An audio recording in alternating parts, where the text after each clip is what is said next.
Muito bem, boa noite mais uma vez, aqui em Fortaleza, sou o pastor Paulo César Sampaio, são 22 horas e 8 aqui para o meu relógio, questões técnicas me atrasaram aqui em quase 10 minutos, mas enfim, beleza? 21 de dezembro, quarta-feira, 22 horas e 8, vamos direto ao ponto, Mateus capítulo 12, falei capítulo 12, do verso 38 até o final.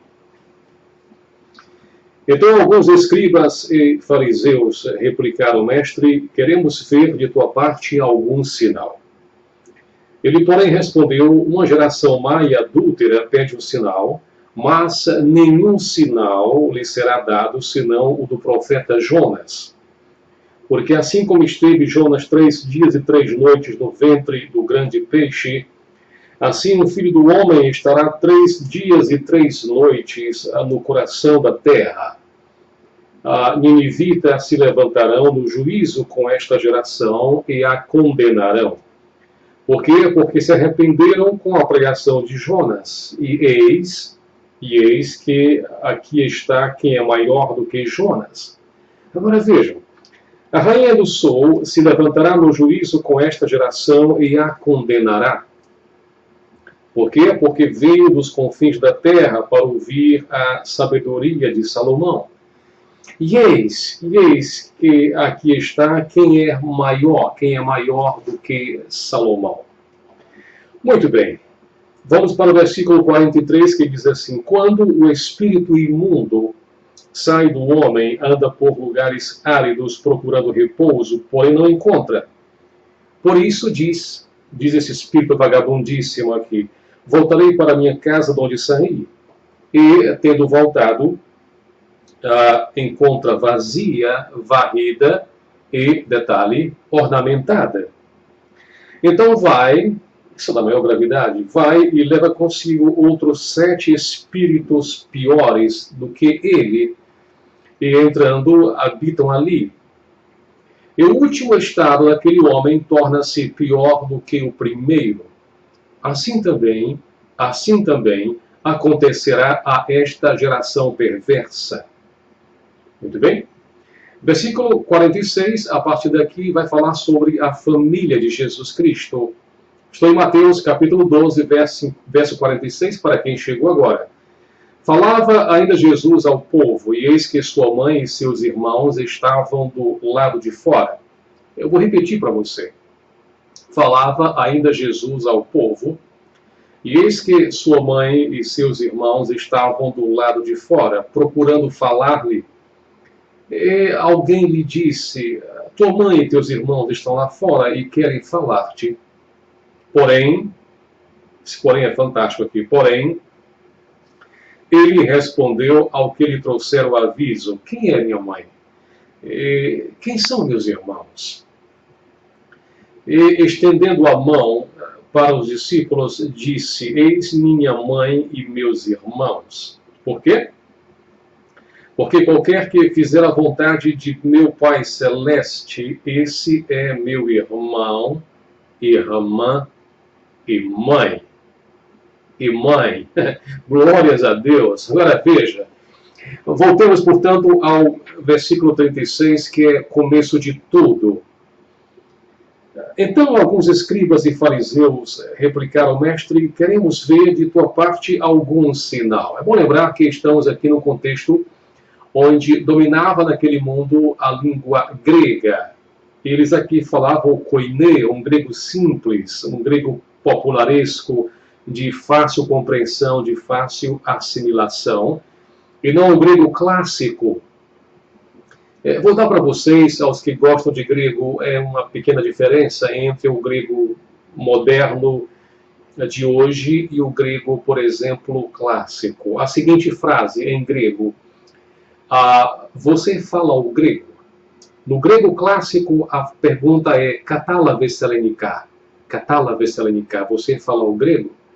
No grego de hoje, o grego moderno, a frase fica da seguinte forma: milase elenika. Milase elenika. Portanto, muda o verbo. E neste tempo aqui, Nós temos a dominação cultural, filosófica, de conhecimento dos povos do Mediterrâneo, especificamente o grego, que procurava filosofia, procurava conhecimento, perfeito? Ao passo que os judeus estavam muito mais afeitos, muito mais voltados para o lado espiritual, para a busca do sagrado, do divino, de coisas relativamente ao espírito. E neste caso em particular, alguns escribas e fariseus disseram: mestre, queremos ver de tua parte algum sinal. A pergunta não é tão sem sentido como alguns pregadores afirmam até hoje. Era, de certo modo, legítimo que eles tivessem algum sinal, mas não desta forma. É bom lembrar que durante um bom tempo Jesus estava curando cegos, aleijados, paralíticos de toda ordem, endemoniados, enfim, toda sorte de doenças e enfermidades, e eles mesmos sabiam disso. E neste momento eles pedem da parte do Senhor Jesus Cristo que pudessem lhes dar um sinal. Ocorre que Jesus não estava nem aí para eles, e especialmente agora, Jesus não iria usar os seus poderes para ostentar, para provar, digamos assim, que de fato ele era o Filho de Deus. Ele poderia fazer quaisquer tipos de milagres. Você me compreende? A pergunta não era descabida de todo, tinha sua razão de ser. Todavia, Jesus não queria agora mostrar, demonstrar, ostentar a sua capacidade miraculosa. Ele não queria fazer isso, compreendamos bem. Razão é pela qual ele responde aqui no versículo 39. Ele disse: uma geração má e adúltera pede um sinal. Isso é da maior gravidade, porque Jesus está dizendo que eles, fariseus e escribas, doutores da lei, suprassumo da religiosidade plantonista oficial de então, estava sendo detonada, arrasada em uma única frase: uma geração má e adúltera. Isso é da maior gravidade? É da maior gravidade. Então ele disse: nenhum sinal lhe será dado, senão o sinal do profeta Jonas. É bom lembrar quem foi o profeta Jonas, aquele profetinha, segundo alguns, que desobediente que foi, tentou fugir da presença de Deus, da ordem divina, pegou um navio, foi para outro canto. Todo mundo sabe da história, não é verdade? Mas permitam-me fazer a leitura deste trecho que de fato vale a pena. Permitam-me, por favor, o sinal do profeta. Vamos lá, Jonas capítulo 1, verso 17, diz assim: deparou o Senhor um grande peixe para que tragasse a Jonas. Nós sabemos que o navio quase foi a pique em razão do descumprimento de Jonas, e foi necessário lançarem sortes, e a sorte caiu sobre ele, e ele foi levado coercitivamente, para usar um termo de hoje, coercitivamente a confessar que ele era hebreu e, portanto, estava em pecado contra Deus, e daí a razão de todo aquele maremoto.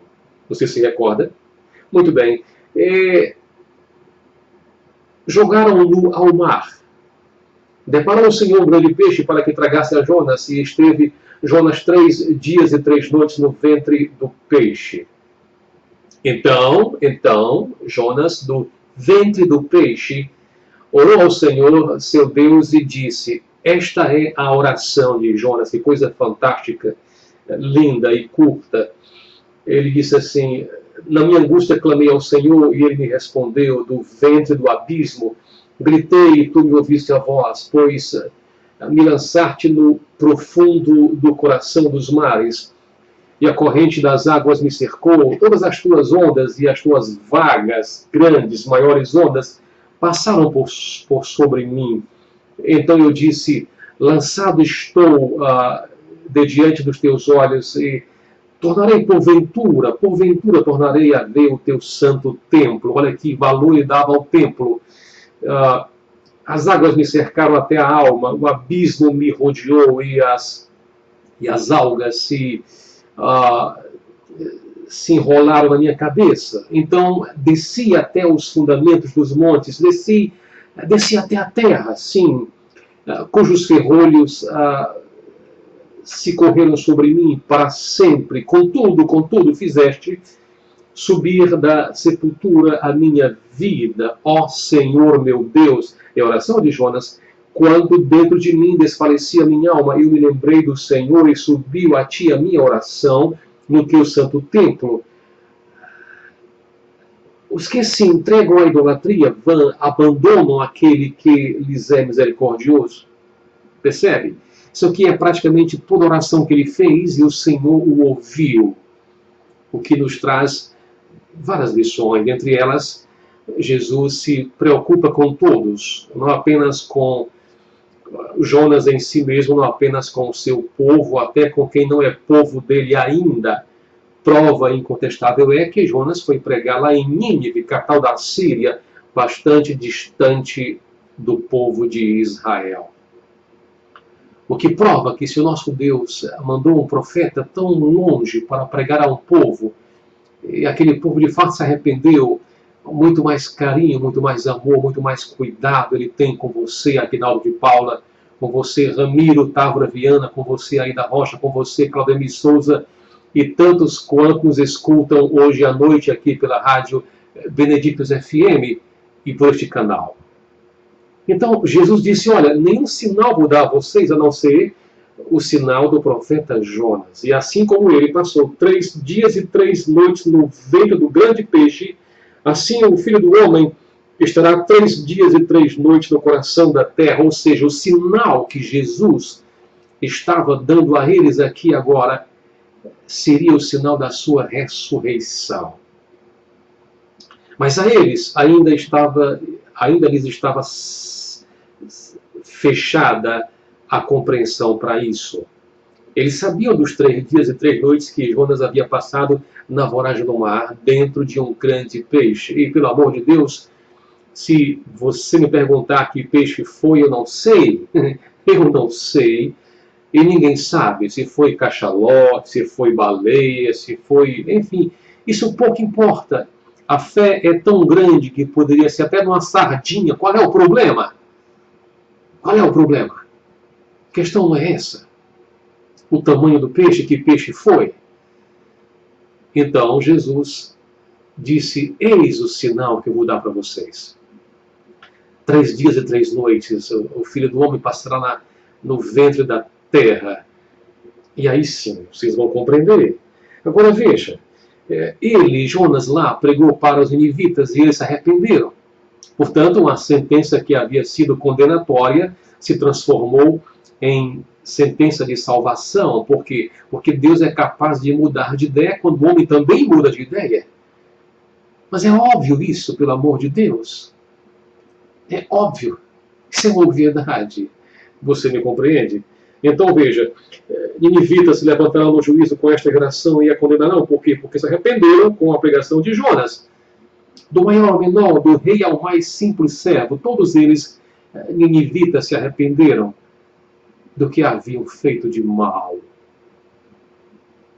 Agora, eis aqui está quem é maior do que Jonas. Sim, muito maior do que ele. E sabe de uma coisa? A rainha do sul, a rainha de Sabá, lembram dela? 1 Reis, capítulo de número 10, do verso 1 ao verso 10, tem a historinha lá da rainha de Sabá, que trouxe em seus navios e também em seus camelos pedras preciosas, ouro que nem presta, muito ouro, muita coisa. E trouxe mais do que isso, trouxe questionamentos, perguntas dificílimas, e Salomão respondeu a cada uma delas, explicando tintim por tintim as questões que a rainha de Sabá tinha.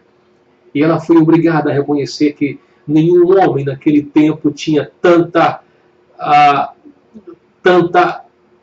sabedoria quanto Salomão. Ela disse, olha, nem metade do que eu ouvi, nem metade, você é muito mais do que tudo isso. Pois muito bem, ninivitas se levantarão lá e condenarão vocês, geração má e incrédula.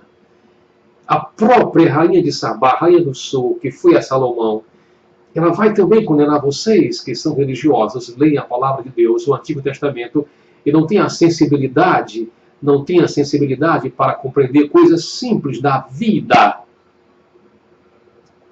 E será que nós hoje não nos comportamos tais quais os fariseus e escribas, que lemos a palavra, mas não a praticamos muito bem? Até tentamos muitas e muitas vezes, mas não conseguimos vivê-la na sua totalidade. Sim ou não? Não é verdade isso? O ano vai começar e você vai mais uma vez prometer ler toda a Bíblia. E oxalá você consiga. O ano vai começar e mais uma vez nós teremos a oportunidade gloriosa de começar de novo, que vai valer a pena, e especialmente se você estiver de fato ligado com Deus. Você me entende, sim ou não? Eu sei que sim. Agora ouça. Eis aqui está maior do que Salomão. Sim, maior que Salomão. Ora, todo judeu sabia dos 40 anos de prosperidade, de paz que Salomão havia empregado durante a sua existência. E considerava Salomão o expoente máximo da paz e da prosperidade de todo o Israel. E ali está aquele Galileu, assim eles o chamavam, aquele Nazareno, se dizendo superior a Salomão. Mas é muita arrogância, é muita prepotência. Certamente este era o pensamento majoritário dos fariseus e escribas. Pois muito bem. Muitas e muitas vezes nós pedimos sinais, não é verdade? Sim ou não? Como gostaríamos de ter sinais físicos, sinais relevantes para as nossas orações, para as nossas questões mais profundas.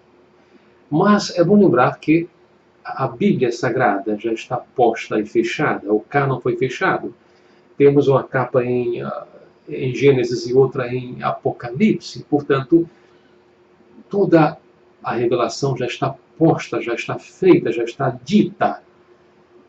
E resta-nos pedir a Deus a confirmação para cada um de nós. Você me compreende, sim ou não? Em horas as mais difíceis, como eu gostaria também de ter respostas absolutamente audíveis, de modo que não houvesse nenhum tipo de dúvida aos meus questionamentos, mas sim, os sinais já estão aí, já estão todos aí. Os sinais apocalípticos, os sinais do fim dos tempos, os sinais tanto para o bem quanto para o malefício maior. O que nos falta, certamente, é a sensibilidade para percebermos. Sim, sem dúvida nenhuma, é isso que nos falta. A conversão de muita gente e a capacidade de percebermos as coisas simples da vida. Muito bem. Depois de falar sobre sinais, que falamos de modo rápido aqui, o texto vai nos falar sobre a estratégia de Satanás.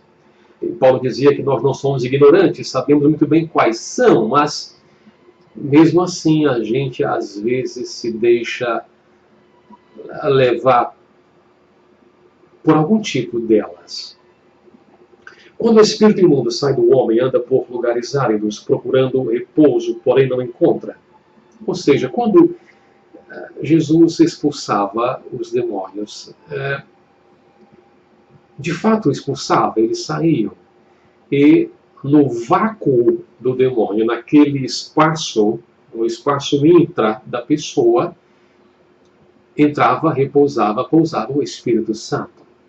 Dito de outra forma, quando o espírito é expulso, se o espírito imundo, portanto, é expulso, se o Espírito Santo não preencher o lugar, o texto é muito claro.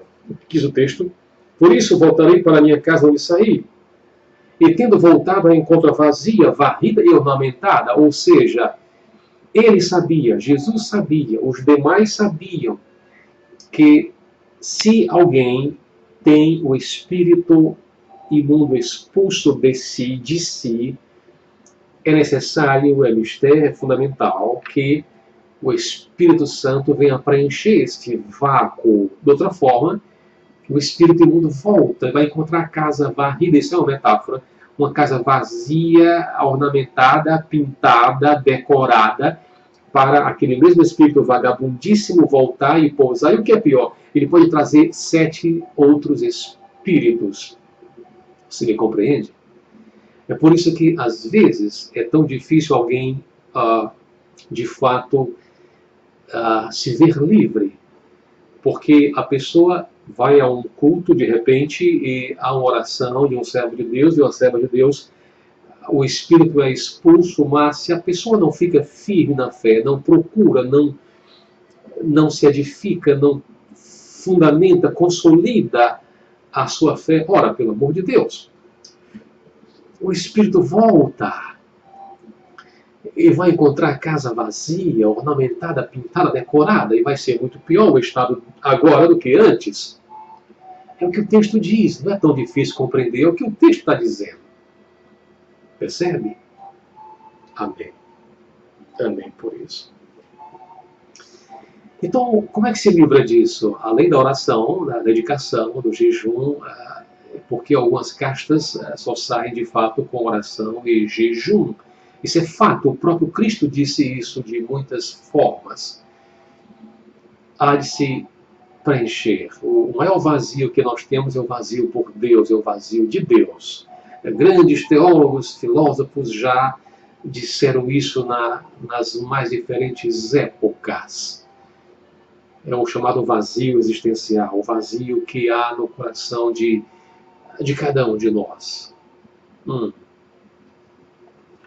Mas falemos sobre a família de Jesus. Sim, por favor, falemos sobre ela. Vamos lá. Versículo 46 diz em Mateus 12: falava ainda Jesus ao povo, e eis que sua mãe e seus irmãos estavam do lado de fora, procurando falar-lhe, e alguém lhe disse assim: tua mãe e teus irmãos estão lá fora e querem falar-te. Ora, o catolicismo romano, desde os tempos idos, na verdade, desde o século IV para frente, sempre defendeu que, na verdade, esses irmãos de Jesus não são irmãos carnais, não são irmãos de sangue, não. Eles dizem que são primos de Jesus. Mas o texto é muito claro e define muito bem o que é primo e o que é irmão. Eu nem vou aqui falar sobre termos gregos, porque isso ficaria para algum seminário teológico. Eu não quero aqui pesar o vídeo, não. Agora veja, em Mateus 12, 46 e 50, Mateus 13, 55, 56, João 2, 12, João 7, 3 e 10, Atos 1 e 14, 1 Coríntios 9 e 5, Gálatas 1 e 19, nós temos os nomes dos irmãos de Jesus. Quais são? Tiago, José, Simão e Judas. Tiago, José, Simão e Judas. O próprio Tiago escreveu sua epístola, que nós lemos com muito carinho e respeito, o Novo Testamento. Você me compreende? Então veja, havia os irmãos de Jesus e havia as irmãs de Jesus, cujos nomes não os temos aqui, mas temos os nomes dos homens: Tiago, José, Simão e Judas. E por favor, quem conhece o grego sabe que há uma diferença brutal entre primos e irmãos. Não dá para engolir a história de que esses são primos de Jesus. Não, não dá. Desculpem, não dá. Agora, a pergunta que não quer calar é a seguinte: pastor, então por que essa insistência de nossos irmãos católicos no sentido de defender peremptoriamente de que esses nomes aqui citados são, na verdade, primos e não irmãos? A resposta é bem simples. É porque eles criaram, vou chamar de mente criativa, eles criaram uma coisa, um dogma chamado Virgindade Perpétua de Maria, a Imaculada Concepção de Maria, Maria Imaculada, Imaculada Maria. Você me compreende? Então, segundo este dogma, Maria foi virgem antes, durante e depois. Aqui nós temos duas impossibilidades. A primeira, uma impossibilidade ginecológica, porque uma vez rompido o ímen, não há como a coisa voltar ao natural. Você me compreende, sim ou não? Eu sei que sim. A segunda impossibilidade é a impossibilidade factual e cristológica e biblicocêntrica. Dito de outra forma,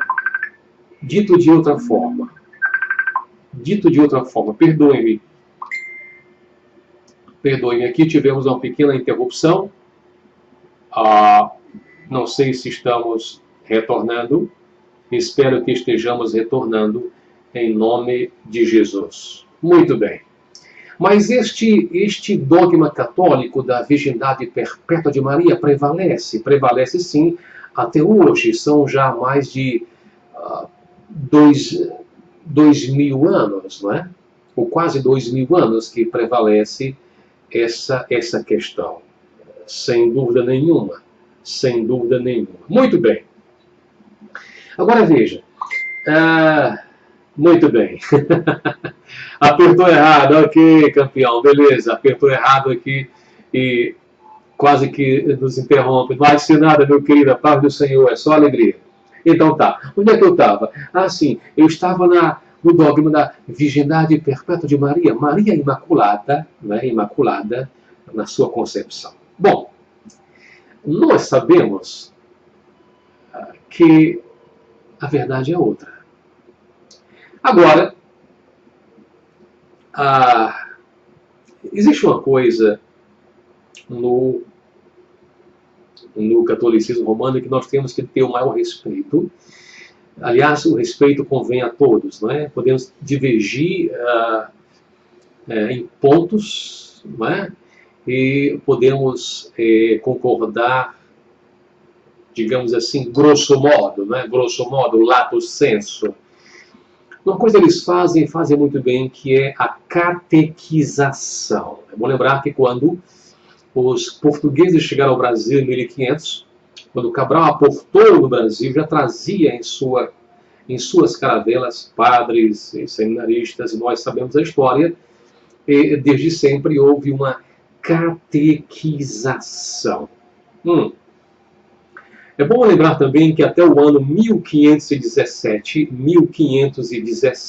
portanto o século XVI, as escrituras eram propriedade exclusiva dos sacerdotes católicos, apostólicos romanos e de um grupo pequeno, seleto de reis e nobres do mundo inteiro. Por quê, pastor? Porque as escrituras estavam em latim.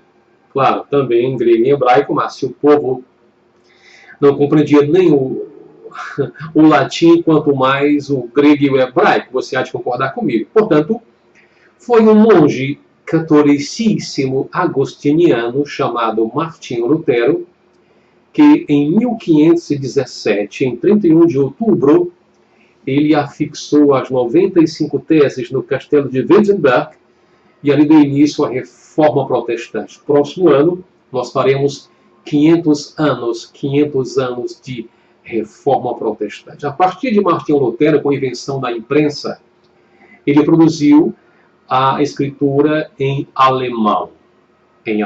A partir daí, então, outras línguas também tiveram as suas versões. Você me compreende? É bom lembrar também que no século XIII, século XIII, ano 1229, houve um concílio catolicíssimo chamado Concílio de Latrão, onde foi proibido que as escrituras fossem lidas pelo povaréu, pelo povão. E somente os sacerdotes poderiam lê-las e interpretá-las. Você me compreende, sim ou não? Eu sei que sim. Ou seja, não fosse a reforma protestante, você não estaria agora com a sua Bíblia em português. Talvez seja exagero de minha parte. Mas não fosse a reforma, talvez tivéssemos acontecido de um tempo maior das escrituras somente em latim. Em latim. Ora, para quem não é tão velho assim, sabe que aqui no Brasil, por exemplo, até o ano em 68, 1968, as missas todas eram ditas, eram feitas, eram ministradas em latim. 68. Foi em 68, na chamada Conferência Vaticano II, na cidade de Puebla, no México, que João 23, né? João 23 e Paulo VI, né? Fizeram o chamado Vaticano II, um concílio, e as escrituras foram, diga melhor, a missa foi, a partir de então, dita, falada, ministrada na língua de cada país. Ou seja, por favor, só quem não sabe da história minimamente vai aceitar uma coisa dessas. Portanto, quando disseram, tua mãe e teus irmãos estão lá fora e querem falar-te, qual foi a reação dele? Foi a seguinte, ele respondeu, quem é minha mãe e quem são meus irmãos? Quem é minha mãe e quem são meus irmãos? Não é que Jesus aqui desrespeitou sua mãe, ou desrespeitou seus irmãos, ou os menosprezou, ou subestimou a questão, não é essa. Ele quis, na verdade, passar a seguinte mensagem. Olha, além destes, mãe e irmãos e irmãs, todo aquele que fizer a vontade de meu Pai Celestial torna-se lato sensu, no sentido maior, não é? Meu irmão, minha irmã e minha mãe. Você me compreende? Para quem está em dúvida, permita-me citar aqui o seguinte, olha só. Naquela passagem que tem assim, bem-aventurada aquela que te concebeu e os seus que te amamentaram. Lembra disso? Então ele disse, antes bem-aventurados são os que ouvem a palavra de Deus e aguardam. Percebe? Se Cristo tivesse desejado, na realidade, exaltar a sua mãe como mediatriz, medianeira, intercessora, ele teria tido inúmeras oportunidades para fazê-lo. No entanto, jamais o fez. Mulher, que eu tenho eu contigo, no sentido de que não é chegada ainda a minha hora. E Maria, naturalmente, também obediente ao seu Salvador, ela diz aos que estavam na casa, aos servos e todo mundo, fazei tudo quanto ele vos disser. Portanto, não há a menor possibilidade de Maria ter sido posta como intercessora, mediatriz, medianeira ou coisa que o valha. Paulo conclui em 1 Timóteo 2, verso 5, que há um só mediador entre Deus e os homens, Cristo Jesus, homem. Louvado seja Deus. Portanto, não é tão difícil a gente compreender certas coisas quando a gente busca e pede a Deus a melhor compreensão e entendimento. Sim ou não? Amém por isso. Muito bem, obrigado pela sua audiência. E aqui deixo o meu abraço fraterno e amigo, a paz do Senhor. E desde já peço a você um favor, sim, um favor. Compartilhe este nosso vídeo com seus amigos na internet. Muita gente está ouvindo, está vendo. Este é o vídeo número 98, parte C. Na realidade, são mais de 100 vídeos. Cada vídeo é um estudo, é um capítulo de um livro da Bíblia Sagrada. Alguns eu divido em 2 partes, 3 partes, em razão da extensão do capítulo. Beleza? Faça isso. É uma gentileza que você faz, é uma maneira de você cooperar comigo, em nome de Jesus. Muito obrigado, a paz do Senhor e até a próxima sexta-feira, se Deus quiser, porque Ele há de querer. Um abraço e até lá, em nome de Jesus. Tchau, tchau.